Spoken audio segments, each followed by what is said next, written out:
Hey guys, Helen Hart-Smith here again from the Heart of the Witch's Path YouTube channel. Hope you're having a good day.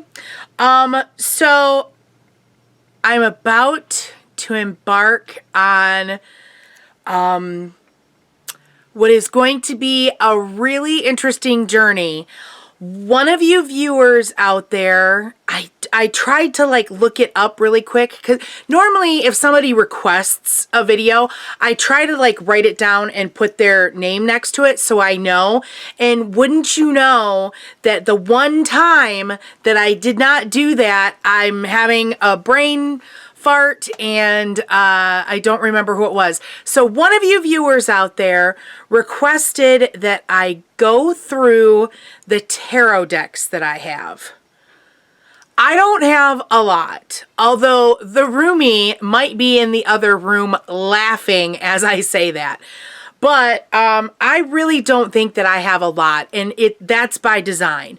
I don't have a lot of places to store tarot decks, and so I've become pretty careful and considerate about the decks that I choose to purchase.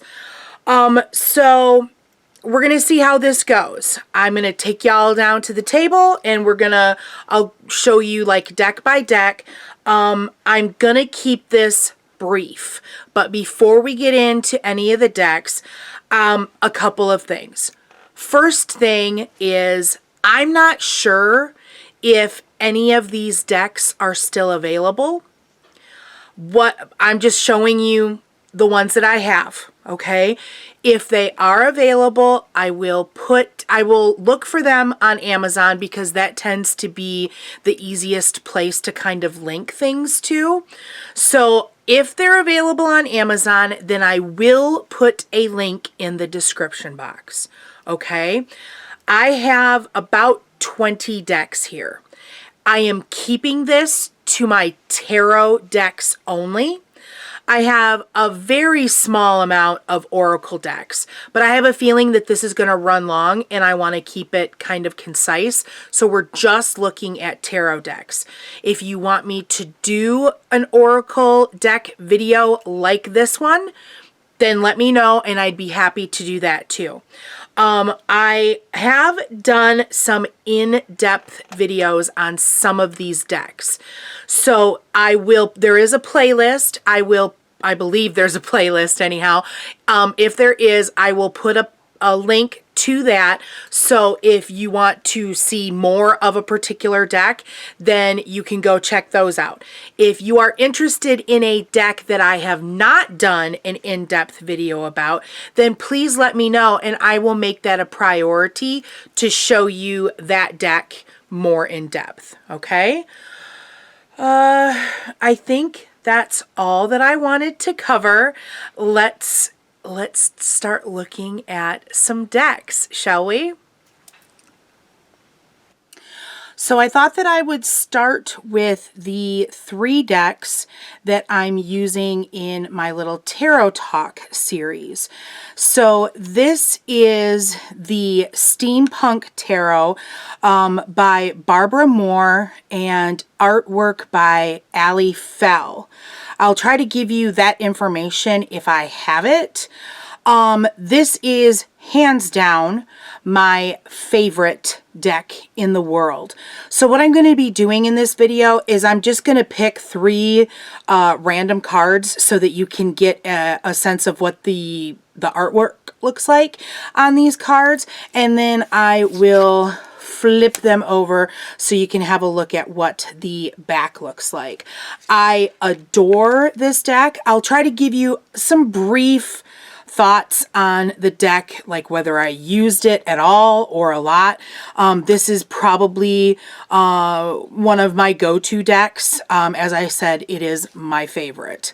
And so, yes, the Steampunk Tarot. And here we have the gorgeous Night Sun Tarot. Instructions by Fabio Lestrani. The artwork is absolutely intense with this particular deck. I was very much drawn to it when I saw it, and this is probably one of my most recent purchases. I think that it is gorgeous. The imagery is really nice. The book is pretty cool if you're into using books. And yeah, I know that I've done a walkthrough of this particular deck, and one of my favorites. Definitely recommend this one. The Night Sun Tarot.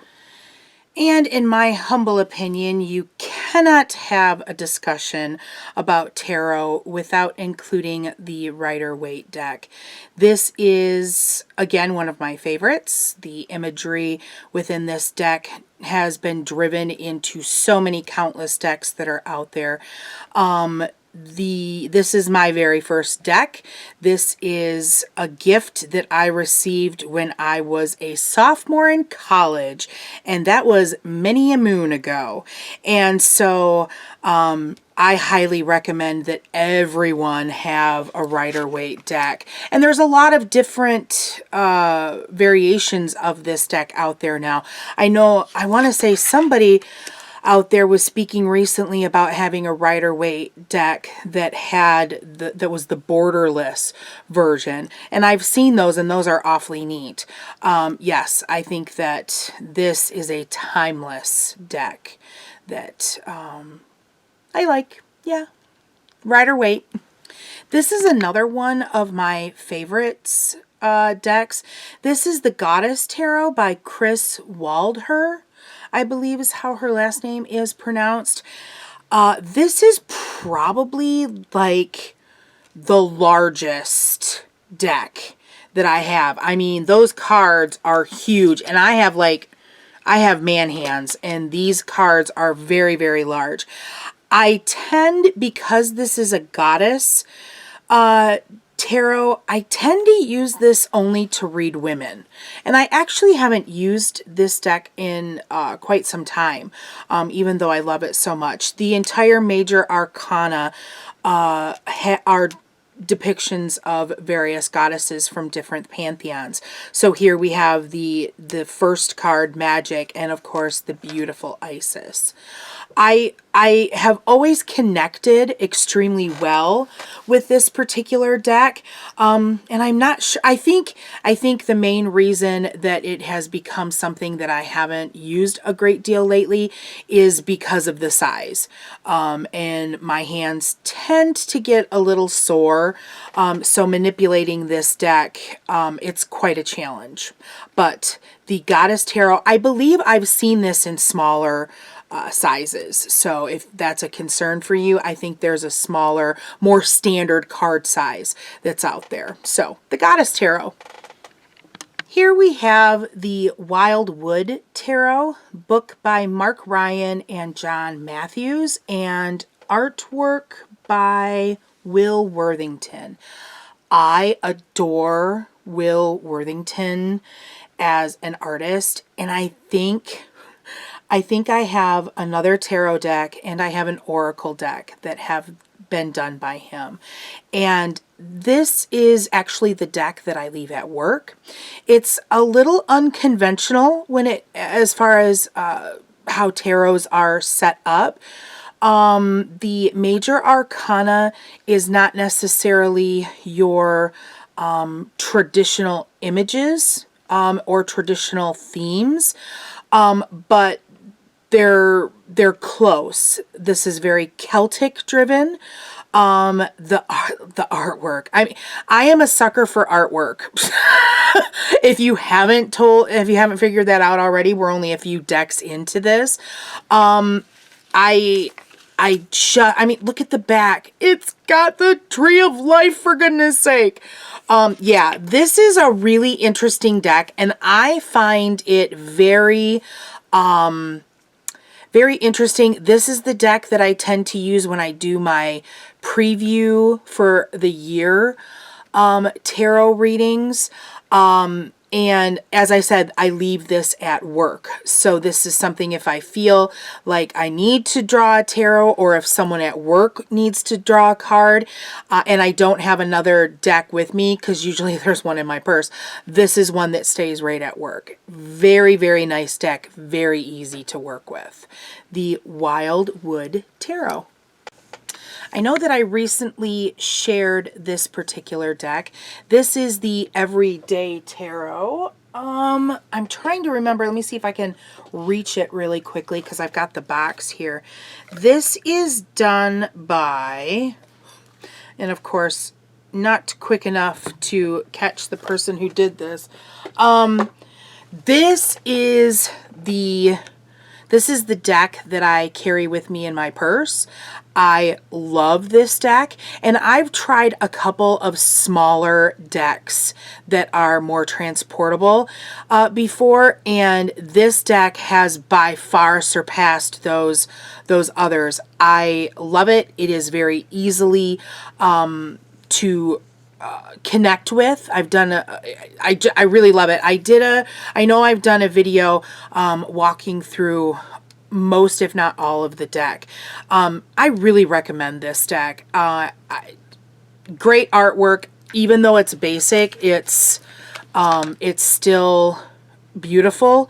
And the imagery, it has a lot of reminiscent of the Rider-Waite. And so I think that's partially why I connect as much as I do with it. But this is the Everyday Tarot. The Animalis Fortuna Tarot deck by Zaharo, otherwise known as Megan Weber. This is another favorite deck of mine. This one is all animals. You will also find a lot of bones in this deck. As you can see, it's all black and white. Show you the back there. Zaharo is kind of an independent artist. This is a deck that she put together and produced and is selling on her own. I think that her work is staggeringly beautiful. I also own some of her artwork that is on my walls. I've done a video about her artwork. I cannot say enough about her. I just love her. This is a great deck. Very minimal when it comes to the book. This is so easy to work with.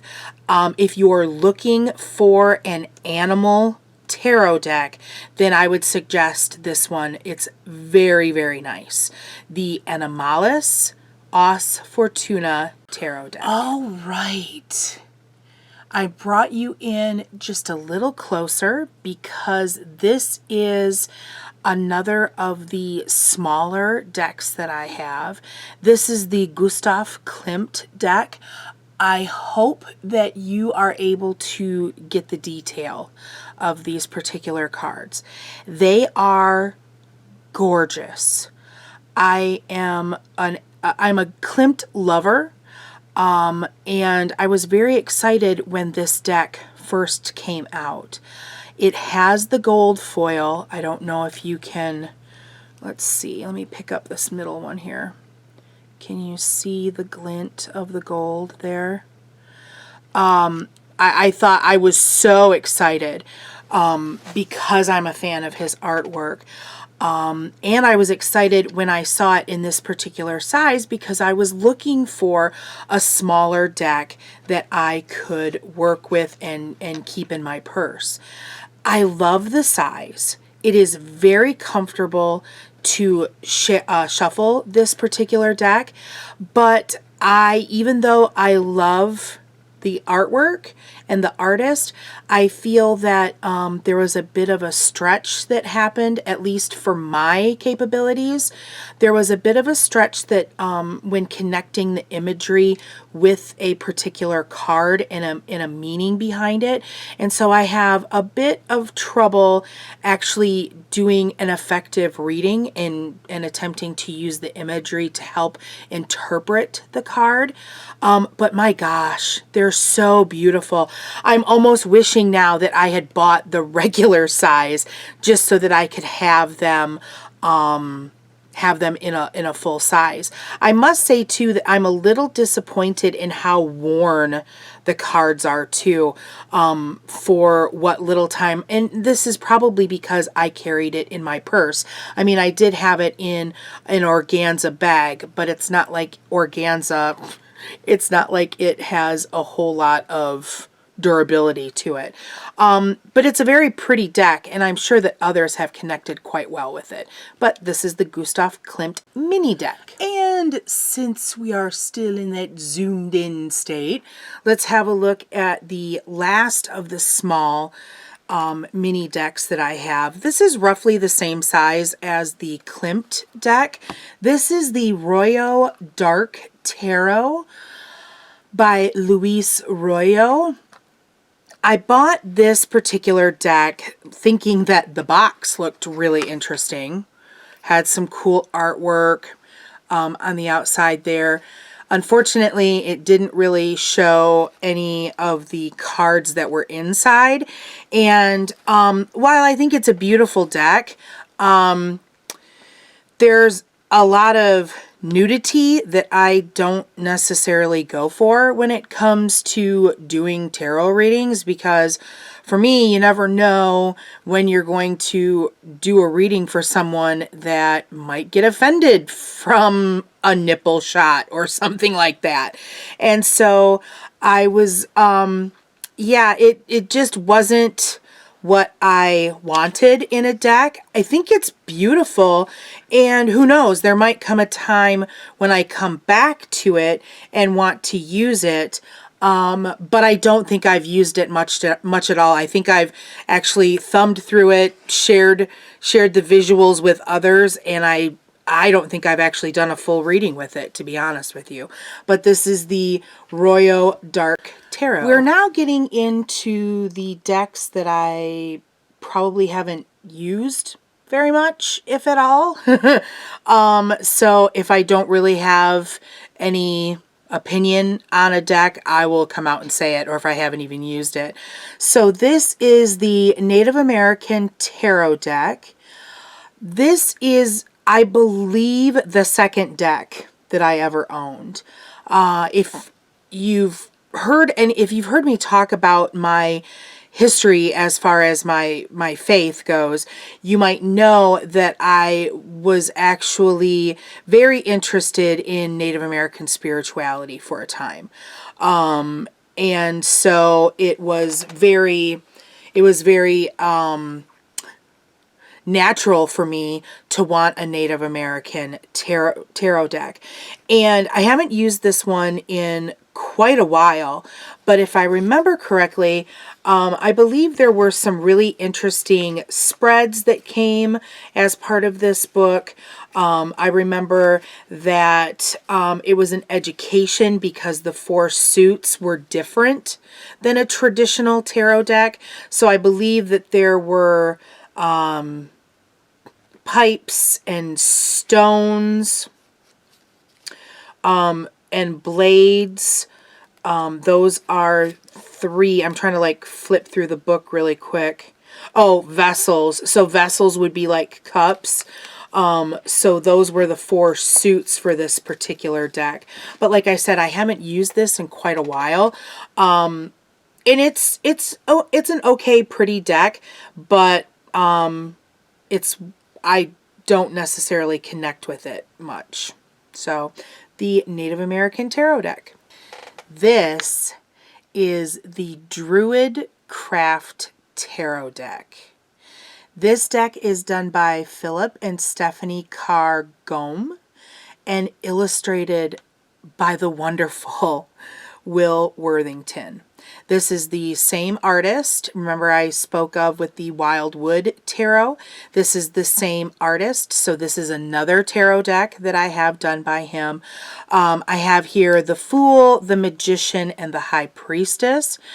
Unfortunately, this is another one of those decks that are really large cards. So if you have small hands, you might have a hard time shuffling this particular deck. But ooh, This is one that I want to use more, just because I love the artwork, and just haven't gotten to it yet. But I really enjoy this deck. The imagery, again, it's going to have a Celtic flair. It's the Druid craft tarot deck after all. I love this deck, and as I said, just haven't really had a chance to use it yet. Now, by this same team, they've also done an oracle deck that is all animals, and that was the first tarot or the first oracle deck that I really started working with. I like how they put together a deck. So again, the Druid craft tarot deck. And here is a dragon tarot. This is another deck that I have not worked with. As a matter of fact, I want to say this deck might have been gifted to me.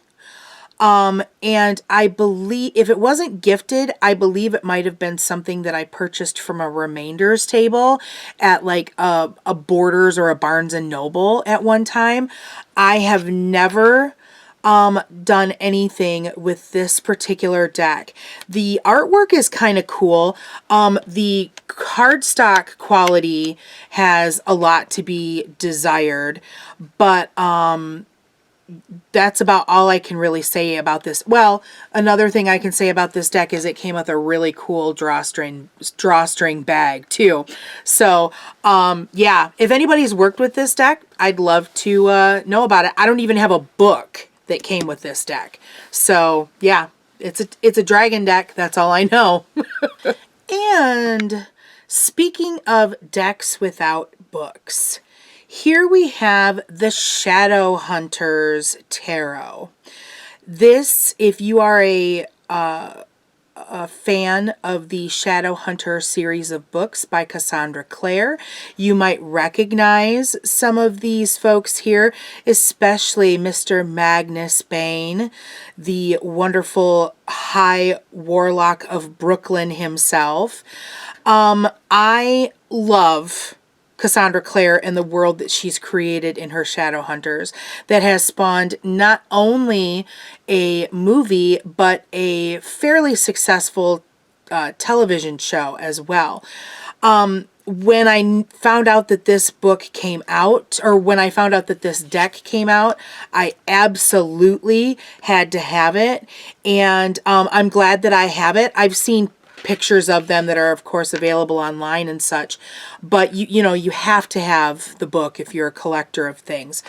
Unfortunately, this deck is set up a little oddly in the major arcana, and the since it doesn't have a book, that kind of makes it a little difficult to really piece together. I know someone has asked me to do a tutorial on this particular deck, and I will attempt to do so for you, but I give no guarantees that as to how helpful it'll be. The suits are different as well. We have stellies, we have runes, we have, I'm trying to like go through rings, and I missed one. Rings and blades. So instead of swords, you have blades. Great artwork, though. I mean, it's a very cohesive deck when it comes to that. And again, if you're a collector, you might want this. And hey, this one comes with a cool bag too. So yeah, it's really cool, but a bit difficult to use. So if someone has some insight on this deck, I know I would certainly love it, because I would love to use this deck more. Okay, the Shadowhunters Tarot deck. The Paulina Tarot by Paulina Cassidy. This is a beautiful little whimsical deck of tarot. And I gotta tell you that this is a tarot deck that I never saw myself wanting. But I saw the artwork and I thought, oh my gosh, it's so cute. And so I bought it. It's like everything that I probably am not into, like the pale color scheme is very odd for me. I'm not into Dr. Seuss artwork necessarily, but there's just something about this that spoke to my soul and I had to have it. So it's a cute, I've used this deck more than some of the others, and it's a pretty good deck. I enjoy it. So yeah, this is the Paulina Tarot. Very cute. Here we have the Haindl Tarot deck. I hope that I am pronouncing that correctly. This is created by Haindl. And it's, yeah. Oh, okay. Okay. Interesting. So this, sorry, this particular deck has, wow, just handling these cards. It's been a while since I've handled this deck, and now I want to use it again. This was an early deck for me. This was probably the third deck that I ever owned, and this deck was a gift. A friend of mine traveled to New Orleans and went to Marie Laveau's House of Voodoo and selected this tarot deck for me. I remember being amazed by the artwork, look at the back of the card. I mean, come on, that's so awesome. The suits are a little different. We've got stones rather than pentacles. I do recall that. I do recall having some incredibly profound readings for people using this particular deck. Specifically, a card coming up for a friend who was wondering if she was pregnant, and it was literally like a baby in the womb depicted on the card. Very intense readings with this particular deck. Yeah, I'm kind of glad that I'm doing this video because now I want to pull this out and work with it again. So again, this is the Haindl Tarot and here we have the World Spirit Tarot. This is another deck that I've never used. This was a gift that someone brought back from a trade show. I used to work at a record store, and the manager went to a trade show, and of course I'm going to get tarot decks, right? So this is illustrated by Lauren O'Leary, text by Jessica Godino and Lauren O'Leary. The theme of this deck, I remember at the time not connecting with the imagery. I was grateful to have been gifted the deck, and it comes with a nice book too, a sizable book. I'm seeing now though that I'm seeing imagery that like this one that is very Rider-Waite-esque. I like what's going on here in this Magician card. Let me bring that up a little bit so maybe you can kind of see that a little easier. This might be one that, again, it's a good thing I did this video because maybe I need to go back and kind of rediscover some of these. I'll show you what the back looks like. They're very busy. And that could be a good thing for some people, could be a bad thing for some people. Oh, I'm seeing that even here, the Six of Swords has some definite Rider-Waite imagery as well. Yeah, interesting. The World Spirit Tarot. How you doing, guys? Are you hanging in there with me? We are almost done. There's only 5 more to do. This is a Llewellyn deck. I want to say that this was like from a specific year, and it came with the book, and the book isn't with my deck. Well, I think it's in my box where I store my decks, but I don't remember exactly what this one is called, other than I do remember that it came from Llewellyn.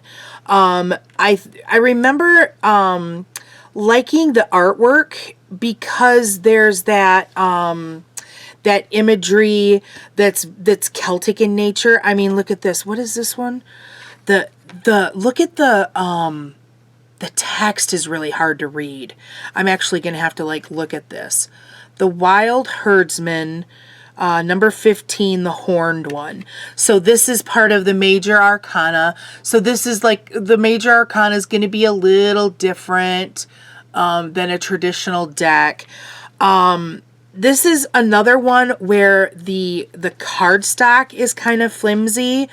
Yeah, it's been a while since I used this deck. And I think it was kind of, in general, it was kind of on the cheap side of things. I mean, even the bag that it came with has come unsewn on the side. So I think that it, you know, it was just kind of a mass produced, not a whole lot of whatever put into it. It's pretty artwork, but it's not something that I reach for. So again, this is a Llewellyn deck. This one is a more recent purchase. This is the Hermetic Tarot, based on the esoteric writings of the Secret Order of the Golden Dawn by Godfrey Dowson. I bought this deck. I know that I bought it at Convocation. I know that this deck has not been shuffled. Everything is in its original order. So we have the depiction of the Fool, we have the depiction of the Magician, and we have the depiction of the High Priestess. I was looking for something that was Kabbalic related, and I bought this deck thinking that it would help me in Kabbalic study. And I think that for this particular deck, it is extremely busy. The cards are extremely busy, and they're all black and white. And so those two things for me aren't working well. Now I've got that Zaharo deck that is black and white, but it is not... there's a big difference between the two decks. So I've never used this. I don't even know if I've looked through the book, to be honest with you. It's still in its box and the whole 9 yards. Yeah, I don't think I've really looked at the book or anything. And I don't know that I will, but it could still prove to be a good resource for me. So again, the Hermetic Tarot. This is the Witches Tarot by Ellen Cannon Reed and Martin Cannon. I think this is another one that I've never used. I believe this was gifted to me. And I'm digging this one, and I feel like there's a few decks here that I kind of need to work into a rotation and work with a little more. But honestly, when you have so many, I don't know. I know there's folks out there like Arwen Lynch that like literally collect tarot. And I'm like, I can't imagine having a bookcase full. I mean, it's overwhelming for me with 21 decks. I believe this is the only borderless deck that I have. I like the artwork. I think it's kind of interesting and different. And I think, you know, this might be one of the ones that I pull out having been reminded that I have it. So that's about all I can say about the Witches Tarot. The Universal Fantasy Tarot by Paolo Martinello. I have tried working with this deck. I remember buying it. This is one of the decks. It's by Llewellyn, but if you're into tarot at all, you'll know that there are some decks out there that have in the corners different languages. I've been talking for a minute here, so of course things are going to get a little spotchy. But these decks, they have interesting books where there's like an English section and like an Italian section and a French section and what have you. I remember being really in love with the deck based on the box, because here's the box, still have the box for this one. The imagery that was on the box was like really intriguing to me. And so, yeah, this is one where there's just a lot of detail into it. And so it was something that I just didn't massively connect with. I guess I'm a visual person and I need my visual cues to be small. I don't know. That's what I'm wondering, looking at this. They're gorgeous. They're absolutely gorgeous cards. But just haven't worked with them that much. But this is the Universal Fantasy Tarot. And last, but certainly not least, I'm not sure why I left this one for last. This is the Sensual Wicca Tarot. This is, let's see, do we have a author here? Not that I'm seeing very quickly. This, I believe I got this from probably one of my coven sisters who was cleaning out tarot, and I couldn't see a tarot deck go to waste and unwanted, so I brought it home, but I've never used it. This one, as you might expect, there's a bit of nudity in many of them. So I cycled through to make sure that I had, you know, clothing going on the ones that I did, because honestly, I think as I was putting them away, the last deck there might have been some nudity, so I'm sorry about that. This deck, like I said, I haven't worked with it, so I really don't have any massive thoughts on it. The artwork is interesting. I like the purple. I love the triple moon goddess imagery, but this is another one of those that has all of the different languages, and sometimes that can make the book pain in the butt to like find what you're looking for. It also, you know, leaves your meanings very brief in a book like that. But yeah, you know, that's okay if you're into it. Again, not much I can say about this, but this is the last one. I can say that. This is the last deck, the Sensual Wicca Tarot. We made it. We made it through. Whew. So, what'd you think? That's my tarot collection. That's the tarot decks that I have for the moment. I don't think I'm actively looking for any decks at this point in time. I have all of my tarot needs met, and by going through what I have, there are some decks here that I kind of want to revisit. So that's always nice to shop your stash. I hope you found this interesting. It was definitely a good exercise for me to go through and be reminded of what I have. So yeah, if you enjoyed it or learned something from it, give it a thumbs up. If you haven't done so already, hit that subscribe button. Do I have a deck here that has intrigued you? Do I have a deck here that maybe you have? Do you have thoughts on any of them? Please let me know. Again, if there is a deck here that I have not done a more in-depth video on, let me know and I'll be glad to do it. Be sure to check the description box for all kinds of links. I will link all of these that are still available for sale. I will link videos. I will link so many things. Oh my gosh. So thanks for hanging out. I have no idea how long this video will be, and I hope that you hung out with me until now. Thank you again for taking the time to walk the path with me, and until next time, blessed be.